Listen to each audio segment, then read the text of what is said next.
Baru kali ini area PIM ramai sebanyak itu. Merinding ya Allah. Astagfirullahaladzim. Mudah-mudahan pada selamat ya.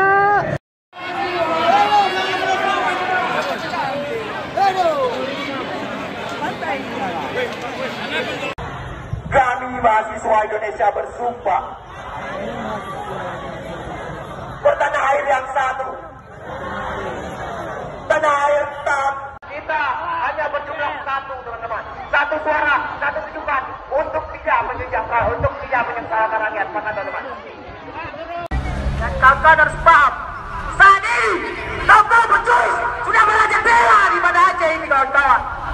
Kekuasaan pegang malah baru-baru elit dan ditahan oleh rakyatnya sendiri. Kegiatan terus terjadi, rakyat terus menderita di pelosok-pelosok negeri, namun tidak pernah didengarkan ini kawan-kawan. Apakah ini adil kawan-kawan? Hidup mahasiswa, hidup rakyat Indonesia. Salam dari Kemudian Pasir.